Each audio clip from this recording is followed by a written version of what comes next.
예, 대부분의 문제가 해결된다라는 제목으로 하나님 말씀 증거하도록 하겠습니다. 말라기서 주제는 영적 침체입니다.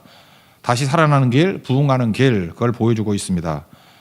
오늘은 영적 침체에서 벗어나는 길이 뭐냐? 예배 회복이라는 것입니다. 예배가 건강해지면 삶 전체가 건강해지게 된다라는 것입니다. 왜 침체합니까? 예배가 병들었기 때문에 그렇습니다. 예배가 병든 증거는 뭐냐? 사람의 마음이 분주해지고 그 다음에 예배 자체를 지루하게 여기고 또 소홀하게 여깁니다. 그래서 집중력이 확 떨어지는 거예요. 그게 예배 침체고, 예배 침체는 영적 침체로 연결되게 된다라는 것입니다. 설교 시간에 이렇게 앞자리에서 조는 어떤 아줌마가 있었대요. 자기 아들하고 있는데 설교자가 이렇게 앞에서 졸면 참 신경 쓰이거든요. 그래서 참다가 소리를 꽥 질렀다는 거예요. 야, 엄마 깨워라. 그랬더니 그 아이가 벌떡 일어나더니만 잠은 목사님이 재워놓고 왜 나보러 깨우라 그럽니까? 똑똑한 아이라는 거죠. 이게 지루함도 문제고 분주한 목사도 문제고, 그러니까 이건 뭐죠? 꽝이죠. 예. 이런 교회는 문제가 있다라는 것입니다. 그래서 저는 여러분이 자도 아무 말 안 하잖아요. 예. 집중력이 있기 때문에. 건강한 예배는요, 이렇게 사모함이 있고 기다림이 있고 마음이 열리고 또 집중력이 있다는 것입니다. 그래서 하나님의 임재를 체험하게 되고, 그래서 죽었던 영혼들이 다 살아나게 된다. 그래서 예배 회복, 오늘 제목입니다. 대부분의 문제가 해결된다는 것입니다. 많은 문제가 있죠? 딴 데서 찾지 말고요, 예배를 회복하십시오. 살아있는 예배를 드리면 모든 문제가 다 해결된다는 것입니다. 대부분의 문제가 다 해결된다는 것입니다. 오늘 예배의 문제를 이렇게 얘기를 합니다. 하나님을 가볍게 여기는 태도가 문제라는 거예요. 첫 번째는 태도의 문제라는 거예요. 너는 나를 존중감이 있느냐? 그러니까 하나님에 대한 리스펙트가 없다라는 것입니다. 그러니까 너희들 다 무너지게 된다는 거죠. 그래서 나를 멸시했다 그러고 공경함이 없다 그러고 두려워하지 않는다. 여러분들 예배에 대한 경외심이라 그러죠. fear라는 거, 하나님을 두려워하는 마음. 그게 없으면 예배 문제 됩니다. 그거. 예배라는 말이 우리 월십이잖아요. 월십이 그 웨이에서 나온 거 아시죠? 무겁게 하다. 이게 예배는 하나님을 무겁게 여기는 데서 나오는 거라고요. 거기서 worth가 거기서 나온 거, worthy, 그죠? 하나님을 가치 있게 여기고 무겁게 여기고 그러는 거죠. 어렸을 때 시소 타 보면은 무게 중심이 무거운 쪽으로 기울잖아요. 근데 우리 인생을 보면은 하나님은 가볍고 오히려 내가 무겁고 세상의 가치가 더 무거운 것 같아요. 그걸 뭐라 그러죠? 하나님을 멸시했다.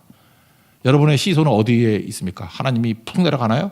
그죠? 어떤 걸 얹어놔도 하나님보다 무거운 게 없는 인생이 된다 그러면 그 예배자고, 그렇지 않다 그러면은 여러분 하나님을 가볍게 여기는 것입니다. 자녀들이 더 잘할 거예요. 우리 부모님은 뭘 무겁게 여기나, 성적, 돈, 뭐 아파트 이런 걸 무겁게 여기고 하나님은 되게 가볍게 여기셔. 그러면 그 뭐예요? 예배를 멸시하는 게 된다라는 것입니다.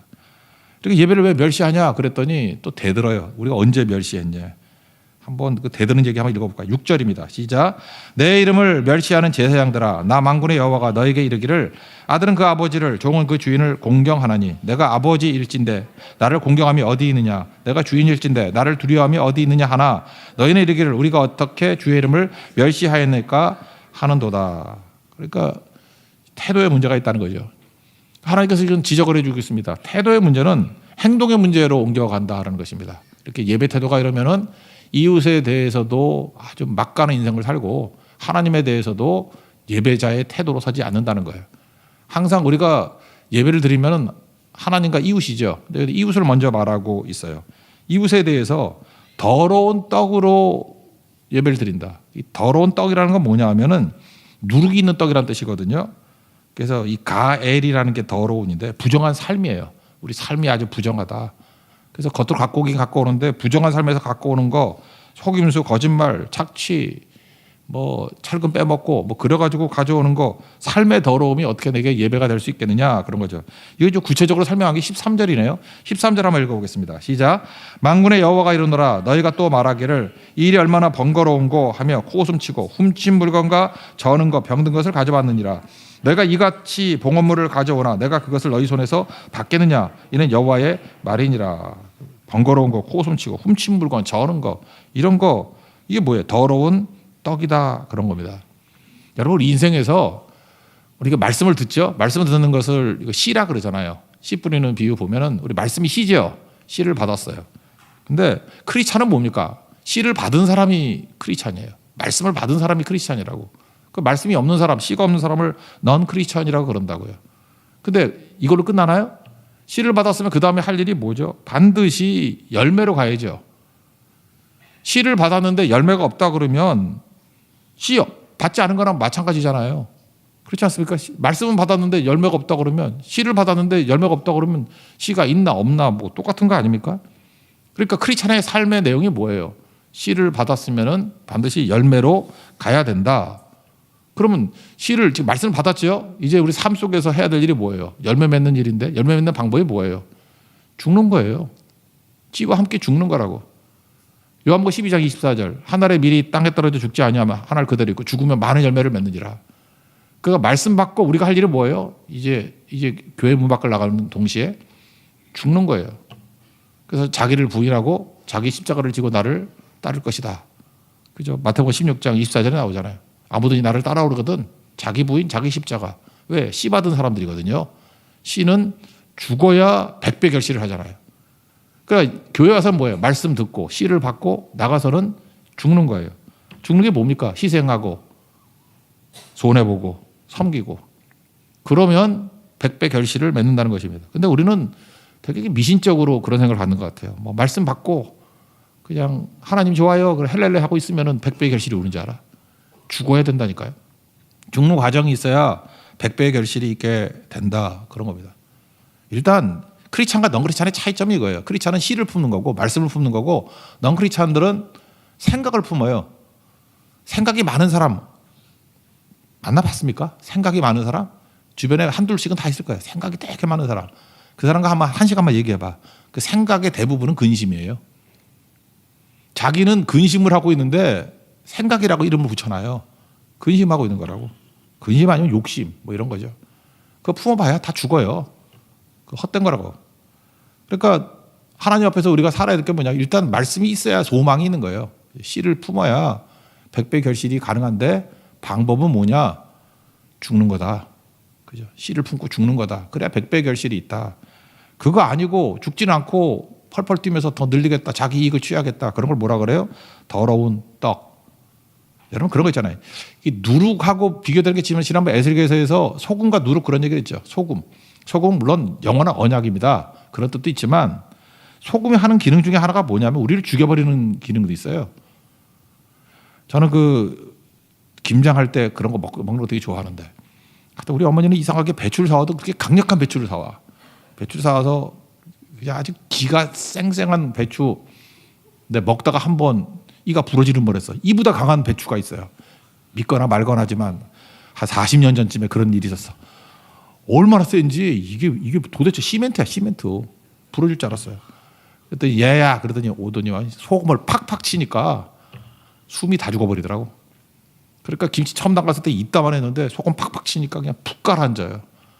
그때 깨달았어요. 아, 우리 인생에도 소금을 쳐야 되겠구나. 지금도 까불고 막 설치는 사람도 있으면 소금을 팍팍 치면 그냥 팍 죽어버려요.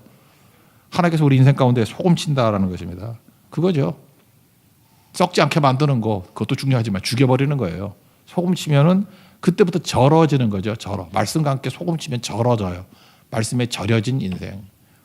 말씀으로 사는 인생이겠죠. 그죠? 그래서 하나님 앞에서 우리가 이웃 가운데 죽음을 통해서 100배 열매를 거두는 그런 인생 살아야 된다. 그게 예배가 살면은 이런 일이 벌어지게 된다는 것입니다. 7절 읽겠습니다. 시작. 너희가 더러운 떡을 나의 제단에 드리고도 말하기를 우리가 어떻게 주를 더럽게 하였나이까 하는도다. 이는 너희가 여호와의 식탁은 경멸히 여길 것이라 말하기 때문이라.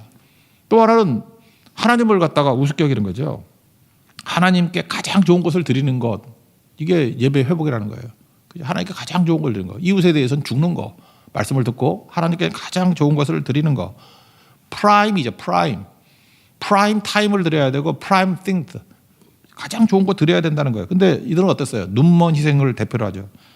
쓰다 남은 거. 뭐 이런 거 있잖아요. 그 요즘에는 뭐 이렇게 버리는 것도 쉽지 않죠. 버리는 것도. 제가 의자 하나를 버리려고 그랬더니 의자 망가지지도 않았거든. 근데 좀 지루해서 버리려고 그랬어요. 그랬더니 그것도 2만 원 달래. 근데 갑자기 내 머릿속에 이런 생각이 들더라. 이거 2만 원 내서 버릴 바에는 누가 좀 가져갔으면 좋겠다. 그런 생각 들죠. 아, 이게 악한 생각이더라고. 하나님께 그런 거죠. 갑자기 교회에 뭐 이렇게 들고 오는 사람도 있어 뭐. 왜 들고 오냐 그랬더니 교회 필요하지 않냐. 안 필요하거든. 뭐 교회가 무슨 재활용 센터인지 아나? 제일 많이 교회에서 가져가라는 게 뭔지 알아요? 그 안마 의자. 안마 의자는 빨래 거는 거로 쓰시죠? 그 교회 갖다 놔서 그 누가 써 그거? 사람은 그 안마 의자 그거 사는 거 바보야. 우리도 몇 번 사봤는데 결국은 10번도 안 쓰고요. 그냥 그 마사지 샵에 가서 쓰는 게 더 싸 그거. 우리 집도 여러 번 사가지고 했는데 보니까 쓰지도 않아. 우리 부모님들도 쓰지도 않고 그런 거라고요. 그거 그런 거 처리하듯이 하나님께 드리는 거예요. 그러니까 뭐예요? 저는 거 병든 거 이거 버리기도 그렇고 뭐 처리하기도 그렇고 그러니까 하나님께 헌물로 드린다. 그런 거 우리에게 되게 많다라는 것입니다. 한번 읽어보자. 8절입니다. 시작. 만군의 여호와가 이르노라 너희가 눈먼 희생 제물을 바치는 것이 어찌 악하지 아니하며 저는 거 병든 것을 드리는 것을 어찌 악하지 아니하냐. 이제 그것을 너희 총독에게 드려봐라. 그가 너를 기뻐하겠느냐 너를 받아주겠느냐. 너희 총독에게 너희 뭐 높은 사람에게 사장님에게 한번 줘봐라. 뭐 대통령한테까지 갈 수가 없겠죠. 뭐 한 장관쯤에게 한번 줘봐라. 받겠느냐. 아니라는 거죠. 그래서 하나님 앞에 우리가 가져야 될 게 뭐냐. 가장 좋은 거 드려야 된다는 거예요. 귀한 거, 프라임 타임 이런 거 드려야 된다는 거예요. 성교 갈 때 요즘에는 뭐 성교를 많이 안 가니까 그런데 성교도 이렇게 뭐 많고 그럴 때는 성교 대원이 부족하고 그럴 때가 있지 않습니까? 그러면은 우리 뭐 간사님이나 뭐 이렇게 그런 분들이 이렇게 권할 때 이렇게 권하는 것 같아요. 아 이번에 시간 되세요? 시간이 되면 성교 가요. 난 그 말이 별로 안 좋더라고. 시간이 되면 그러니까 시간이 안 되는 건 자기를 위해서 다 쓰고 시간이 남아 돌면 막 지루해 미치겠고 이불 킥하고 계십니까? 성교하라는 좋은 소일거리가 있습니다. 뭐 그렇게 안 들리나? 내가 너무 이상하게 생각했나? 시간이 되면 성교 가재. 저는 그런 질문 하는 건 옳지 않다고 생각해요. 헌신이 가능하십니까? 그렇게 묻는 게 맞아요. 가장 좋은 시간 드려야 되잖아요. 가장 좋은 시간. 여러분 시간이 뭐 다 쓰다가 남으면 성교 갈까요? 그런 태도는 이 말라기에 나오는 예배가 망가질 때의 모습하고 똑같습니다. 너무너무 귀한 시간 드리는 거예요. 그죠? 프라임 타임을 드리는 거라고. 우리 원래 교회가 대예배라 그랬죠. 11시 예배. 왜냐하면 농경사회 때는요. 11시가 제일 귀한 시간입니다. 일하기도 좋고 뭐 하여튼 굉장히 좋은 타이밍이에요. 그래서 그걸 대예배라 그러고 그 전통이 지금도 있는 것 같아요. 지금 뭐 그런 건 없겠죠. 그렇지만 그 정신을 이어받아야죠. 가장 좋은 시간 드리겠습니다. 새벽 기도도 그거죠. 하루 중에 제일 귀한 시간이 새벽 아니에요? 아니 저녁 7시에서 7시 10분 그러면 뭐 별거 아닌 것 같이 보이지만 아침에는 6시에서 6시 10분 되게 귀한 거 아닌가? 아침 10분하고 그냥 한가할 때 10분하고 다르죠. 그러니까 뭐예요? 가장 바쁠 때 가장 첫 시간을 하나님 앞에 드립니다. 프라임 타임을 주님께 드립니다. 그런 거죠. 가인과 아벨의 예배도 마찬가지죠. 가인 얘기는 안 하겠어요. 아벨의 예배는 프라임 땡트를 드린 거죠. 그냥 양을 드린 게 아니라 양의 첫 새끼. 제일 좋다는 거거든요. 그 다음에 기름을 드렸다. 제일 좋다는 거거든요. 여러분들은 살찔까 봐 기름 막 빼먹고 먹지만 저는 성경 정신에 의거해서 항상 기름 붙은 걸 먼저 먹어요. 그래서 가장 좋은 거라고요. 하나님께 제일 좋은 거 먼저 드렸다. 그런 거라고요. prime things. 가장 좋은 거 하나님 앞에 드리는 종 되기를 바랍니다. 제가 옛날에 소양하고 좀 친했었는데 소양이 그냥 복음성가만 부를 때 저는 이 자매가 엄청나게 이 성량을 볼 때 클 거다 생각했는데 진짜 이제 세계적인 가수가 됐더라고. 내가 그 자매 노래 중에 제일 좋은 게 장미거든요. 장미. 그래서 제가 가사를 정확히 알라고 검색을 한번 해봤더니 소향의 장미 그랬더니 CCM 장미가 안 나오고 백만송이 장미가 나와. 마음이 좀 아프더라고. 소향의 장미 그러면 그죠. 오히려 내가 장미꽃이 되어서 나를 꺾어 드렸으면 좋겠어요. 그럴 때 그 간드러지게 흐드러지게 부르는 그 간절한 노래가 참 좋았거든. 가사 중에 그게 있어요. 나의 모습이 가장 싱그러운 그때 당신께 드리고 싶어요. 나의 모습이 가장 싱그러운 그때. 제가 옛날에 보니까 뭐 그래요. 미국 같은 데서는 이제 은퇴를 하시잖아요. 리타이어 하고 난 다음에 선교사로 가시는 분이 되게 많아. 그 박수 칠 수 있죠. 뭐 은퇴하고 뭐 선교하겠다는데. 근데 저는 이제 젊었을 때는 약간 좀 반발심이 생겼어. 가장 싱그러운 그때는 자기 위해 다 살고 이제는 은퇴하고 난 다음에 자기 인생에 할 거 없으니까 선교사 되겠다고 그런 마음이 들더라고. 지금 또 생각이 바뀌었지만 그땐 그랬어요. 여러분 인생도 마찬가지예요. 하여튼 그 태도가 중요한 건데 가장 싱그러운 그때 들으십시오. 이거 다 하고 난 다음에 나중에 병들고 늙으면 병들고 저는 거 드리는 거 똑같은 거 아닐까? 요즘에 덜하지만 옛날에 그랬잖아요. 우리 뭐 예비고사 있을 때 예비고사 떨어진 애들 신학교 보내고 아들 둘이 있으면 똑똑한 애는 뭐 법대 가라 그러고 의대 가라 그러고 빌빌대는 애는 신학교 가라 그러고 그 결과가 지금 많이 거두는 거 아닌가? 그런 것 같은데. 여러분 뭐죠? 애들 낳지도 않지만 애 둘이 있다 그러면 똑똑한 애를 목사 된다고 막 말리죠. 막 목사 뛰어와요. 기도해 달래. 큰일 났대. 우리 집에서 제일 똑똑한 애인데 목사 되려고 그러는데 이게 말이 되냐고. 왜 나한테 와서 그래? 내가 그럼 그걸 기도해 주겠어? 주님의 뜻을 이루소서 그러지. 미국 가면요. 미국 명문들 있잖아요. 하버드, 예일, 스탠퍼드 전부 다 신학교부터 시작됐어요. 내가 볼 때 미국의 힘이 거기 있다고 생각합니다. 뭐 지금 얘기는 하는 거 아니에요. 그 청교도들 초창기에 그들의 정신 프라임을 다 주님께 드린다는 거예요. 가장 좋은 거. 그거 아니면은요. 한 세대가 가기 전에 결과를 보게 됩니다. 예배의 타락은 우리 삶의 몰락을 가져옵니다. 잊지 말라고요. 그래서 이웃에 대해서는 죽지도 않고 그걸 더러운 떡이라 그래. 하나님께 대해서는 프라임 가장 싱그러운 거 드리지 않고 그러니까 이걸 모르죠. 눈먼 희생. 그 하나님께서 보지 않는다는 거예요. 그럼 회복의 길 뭐죠? 두 가지인데 회개하라는 거죠. 이러면 하늘의 문이 막혔다는 거예요. 그러니까 첫째는 하늘의 문을 열라는 거예요. 닫힌 문을 열라. 9절 10절인데 9절 한번 읽어봅시다. 시작. 만군의 여호와가 이르노라 너희는 나 하나님께 은혜를 구하면서 우리를 불쌍히 여기소서 하며 보라 너희가 이같이 행하였으니 내가 너희 중 하나인들 받겠느냐. 그러니까 뭐예요? 기도가 막혔다 그런 거죠. 은혜를 구하는데 은혜가 막히고 불쌍히 여기서 그럴 때 기도가 막히고 그럴 때 하나님께서 고난을 주십니다. 고난이 축복이죠. 고난을 통해서 정화시키고 바벨론 포로로 끌려가듯이 강화시키고 성화시킨다는 것입니다.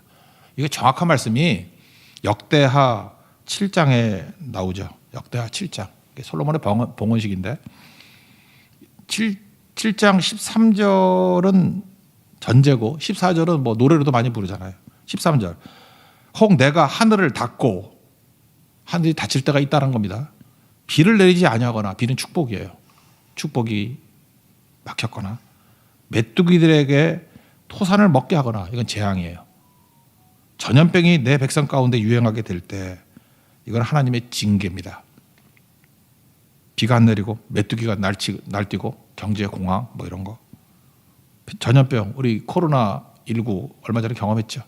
이런 것들. 이게 다 하늘이 닫힌 특징이거든요. 여기 보니까 뭐 성전문을 닫았으면 좋겠다 그런 말씀 나오잖아요. 성전문 닫은 거 경험했죠. 여러분 생애 처음으로. 옛날에 일제시대 때는 교회문 닫는 게 있었어요.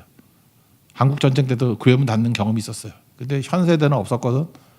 근데 전염병을 통해 가지고 교회문을 억지로 닫게 만드는 정부의 힘으로 닫게 만드는 거를 경험했다고. 이게 경고입니다.